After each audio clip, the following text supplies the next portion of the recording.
Hello friend, welcome to S T tutorial YouTube channel. Friends, हम लोग एक Indian economy का तीसरा प्रैक्टिस सेट सॉल्व करेंगे जो आपके पेट एग्जाम के लिए काफ़ी महत्वपूर्ण है। और पेट के सिलेबस में भारतीय अर्थव्यवस्था से भी पोर्शन आपको पूछा जाएगा। तो वीडियो को अंत तक जरूर देखिएगा। अगर वीडियो अच्छा लगे तो चैनल को सब्सक्राइब कर लीजिएगा, लाइक कीजिएगा, दोस्तों में शेयर कीजिएगा। और इसके पहले का प्रैक्टिस सेट आप लोग सॉल्व करना चाहते हैं, हिस्ट्री का हो गया, कॉन्स्टिट्यूशन का हो गया, तो सभी प्रैक्टिस सेट आपको प्ले लिस्ट में मिल जाएंगे, वहाँ जा करके आप लोग देख सकते हैं। तो चलिए वीडियो को शुरू करते हैं और आज का पहला प्रश्न देखते हैं।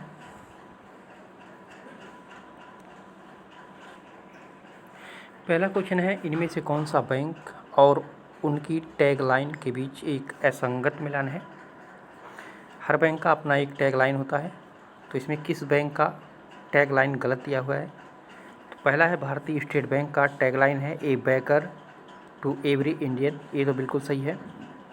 दूसरा है पंजाब नेशनल बैंक का बरतीन का नाम जिंदगी, तो ये गलत है। इसका हो जाएगा the name you can bank upon, ठीक है। The name you can bank upon, UPON, ये है पंजाब नेशनल बैंक का टैगलाइन, ठीक है। तो यहाँ पे ये गलत दिया हुआ था। और कोटक महिंद्रा बैंक का है लेटेस्ट मेक मनी सिंपल, ये भी सही है। और देना बैंक का है ट्रस्टेड फैमिली बैंक, ये भी आपका सही है। तो इसमें असंगत मिलान पूछा था, तो यहाँ पे आपका भी ऑप्शन सही हो जाएगा। अगला क्वेश्चन है, ब्रिटिश शासन के आगमन से पहले भारत की स्वतंत्र अर्थव्यवस्था थी, उस समय निम्नलिखित में से कौन सा प्रमुख व्यवसाय नहीं था, पूछा है। तो पर्यटन उस समय व्यवसाय नहीं था। 3 व्यवसाय माने जाते थे, कृषि, हस्तशिल्प और निर्माण का कार्य, उसमें पर्यटन शामिल नहीं हुआ था, ठीक है। तो यहाँ पे आपका डी ऑप्शन करेक्ट हो जाएगा। अगला क्वेश्चन है, 1991 की नई उदार आर्थिक नीति के परिचय के साथ भारतीय अर्थव्यवस्था ने इसके अलावा निम्नलिखित सभी के माध्यम से मौजूदा आर्थिक समस्याओं को संबोधित किया। तो किया था औद्योगिकरण के माध्यम से, ठीक है। यहाँ पे आपका ए ऑप्शन करेक्ट हो जाएगा। 1991 की नई आर्थिक नीति में जो है 3 सिद्धांत लागू किए गए थे, आप लोग जानते होंगे। वैश्वीकरण, निजीकरण और उदारीकरण, ये सिद्धांत तीनों लागू हुए थे। और इसमें पूछा है कि किस माध्यम से मौजूदा आर्थिक समस्याओं को संबोधित किया गया था। तो आर्थिक समस्याओं को संबोधित किया गया था औद्योगिकरण से, ठीक है। इससे समस्याओं का संबोधन किया गया था और ये सिद्धांत लागू किए गए थे। तो दोनों में आप लोग डिफरेंस समझिएगा। ए ऑप्शन इसमें आपका सही हो जाएगा। अगला क्वेश्चन है, इनमें से किस आयोग ने किसानों के लिए न्यूनतम समर्थन मूल्य अनुशंसित करना अनिवार्य बनाया है। तो ये कृषि लागत एवं कीमत आयोग, ठीक है। बी ऑप्शन आपका सही हो जाएगा। कृषि लागत और मूल्य आयोग जो है ये वित्त सरकार की विकेंद्रित एजेंसी है। पहले इसका नाम जो है कृषि मूल्य आयोग था, और कृषि लागत और मूल्य आयोग जो है भारत सरकार के कृषि और किसान कल्याण मंत्रालय का एक संलग्न कार्यालय है। यह जो है जनवरी 1965 में अस्तित्व में आया था, यानी इसकी स्थापना की गई थी। और वर्तमान में आयोग का एक अध्यक्ष होता है, एक सचिव होता है, एक सदस्य होता है और 2 सदस्य गैर आधिकारिक रूप से इसमें शामिल होते हैं, ठीक है। तो यहाँ पे भी ऑप्शन आपका सही हो जाएगा। अगला है, निम्नलिखित देशों में से कौन सा दुनिया का सबसे बड़ा ट्रैक्टर बाजार है। तो वो है भारत। दुनिया का सबसे बड़ा ट्रैक्टर बाजार जो है ये भारत है। अगला है, भारत में इनमें से कौन सा बैंक सार्वजनिक क्षेत्र का बैंक नहीं है। सार्वजनिक क्षेत्र का बैंक नहीं है। तो फेडरल बैंक लिमिटेड जो है ये सार्वजनिक क्षेत्र का बैंक नहीं है, ठीक है। सार्वजनिक बैंक वे सारे बैंक जिसका 50% से अधिक का हिस्सा सरकार का हो, जिस पर पूरा नियंत्रण जो है RBI करता हो, वे बैंक क्या होते हैं, सार्वजनिक क्षेत्र के बैंक होते हैं। लेकिन ये फेडरल बैंक है, इस पे जो है सरकार का कोई हक नहीं होता है। तो यहाँ पे आपका डी ऑप्शन करेक्ट हो जाएगा। अगर देखा जाए फेडरल बैंक, तो फेडरल बैंक की जो है 24 राज्यों में 1252 शाखाएँ हैं। और ये सिर्फ 24 ही राज्यों में अभी तक इसका फैला हुआ है। तो ये फेडरल बैंक लिमिटेड है, यानी प्राइवेट लिमिटेड है।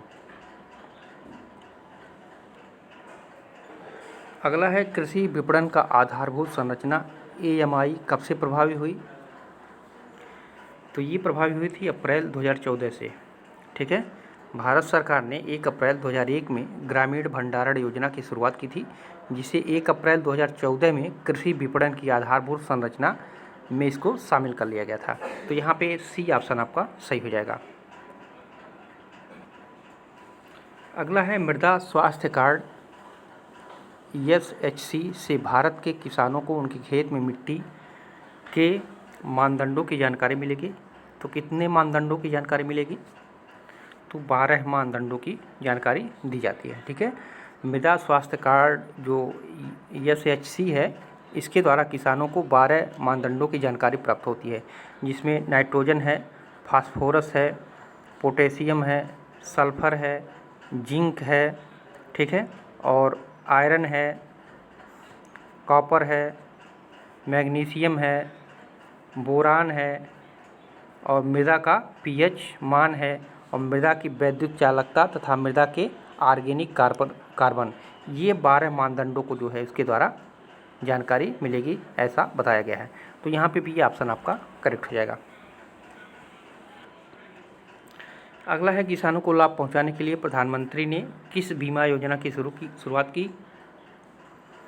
तो वो है फसल बीमा योजना। ठीक है, भारत के प्रधानमंत्री जो है 13 जनवरी 2016 को प्रधानमंत्री फसल बीमा योजना की शुरुआत की थी, और यह योजना उन किसानों पर प्रीमियम का बोझ कम करने में मदद करेगी जो अपनी खेती के लिए ऋण लेते हैं, तथा साथ ही साथ जो है ख़राब मौसम से उनकी रक्षा भी करेगी। तो यहाँ पे C ऑप्शन आपका सही हो जाएगा। अगला है राष्ट्रीय कृषि बाजार NAM क्या है? तो NAM जो है ये कृषि उपज के लिए राष्ट्रीय ई-व्यापार मंच है। ठीक है, यहाँ पे C ऑप्शन सही हो जाएगा। NAM जो है कृषि उत्पादों के विपणन हेतु एक इलेक्ट्रॉनिक प्लेटफार्म या व्यापारिक मंच है। इसमें जो है किसान अपने उत्पाद सीधे मोबाइल आदि के जरिए बेच सकते हैं। इसकी स्थापना जो की गई NAM की, इसको भी जो है 2016 में इसकी स्थापना किया गया था। अगला है भारत द्वारा निर्यात की जाने वाली शीर्ष 5 वस्तुओं में से कौन से 2 कृषि उत्पाद हैं? तो वो है चावल और चीनी। ठीक है, चावल व चीनी भारत द्वारा निर्यात की जाने वाली वस्तुओं में शीर्ष वस्तुओं में शामिल है। केवल कृषि वस्तुओं के निर्यात की दृष्टि से जो है जो वस्तुएं दी जाती हैं, तो उसमें पहले पे है चावल, दूसरे पे है मछली, तीसरे पे है मांस, और चौथे पे है मसाला। ठीक है, तो ये 4 हैं जो कृषि के क्षेत्र से हैं। ठीक है, तो यहाँ पे आपका C ऑप्शन करेक्ट हो जाएगा। अगला क्वेश्चन है खाद्यान्नों का न्यूनतम समर्थन मूल्य प्रति वर्ष कौन घोषित करता है? तो कृषि लागत एवं मूल्य आयोग। ठीक है, न्यूनतम समर्थन मूल्य भारत सरकार की पहली बार 1966 और 67 में हरित क्रांति के समय इसको घोषित किया गया था, और इसमें अगर देखा जाए तो वर्तमान में 25 फसलों पर न्यूनतम समर्थन मूल्य दिया जाता है। 25 फसलों पर जो है न्यूनतम समर्थन मूल्य दिया जाता है, और न्यूनतम समर्थन मूल्य दिए जाने का उद्देश्य है अधिक से अधिक फसलों के उत्पादन को बढ़ावा देना।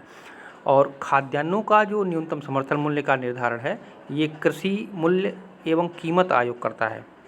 ठीक है, ये खाद्यान्नों का, तो यहाँ पे आपका C ऑप्शन आपका करेक्ट हो जाएगा। और कृषि मूल्य कीमत आयोग जो है इसकी स्थापना 1965 को हुई थी, और इसका मुख्यालय कहाँ पे है? तो इसका मुख्यालय दिल्ली में है। तो यहाँ पे आपका C ऑप्शन करेक्ट हो जाएगा। अगला है भूरी क्रांति किसको बल देने पर केंद्रित है? तो ये उर्वरकों के उत्पादन में वृद्धि करने से। ठीक है, भूरी क्रांति का संबंध जो है उर्वरकों के उत्पादन में वृद्धि से है।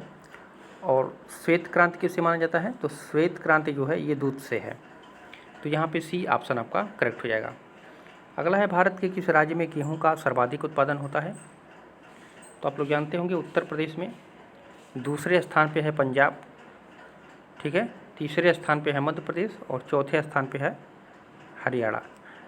हरियाणा चौथे पे नहीं है और बाद में है, लेकिन इस प्रश्न के अनुसार चौथे पर हो जाएगा। ठीक है, तो पहले पे आप लोग जान लीजिए उत्तर प्रदेश, दूसरे पंजाब, तीसरे मध्य प्रदेश, चौथे पे राजस्थान है और पाँचवें पे बिहार है। तो इन 5 राज्यों को याद रखिएगा। अगला है भारतीय खाद्य निगम की स्थापना कब हुई थी? तो भारतीय खाद्य निगम की स्थापना हुई थी 14 जनवरी 1965 को। ठीक है, भारतीय खाद्य निगम की स्थापना 14 जनवरी 1965 में की गई थी और इसका पहला जिला कार्यालय जो है तंजौर था और इसका मुख्यालय जो है चेन्नई तमिलनाडु में है और इसको फूड कॉरपोरेशन एक्ट 1964 के तहत जो है लागू किया गया था। भारतीय खाद्य निगम जो है भारत में खाद्य सुरक्षा को सुनिश्चित करने हेतु यह खाद्यान्नों को क्रय करके गोदाम में भंडारित करता है। ठीक है, तो यहाँ पे भी ऑप्शन करेक्ट हो जाएगा।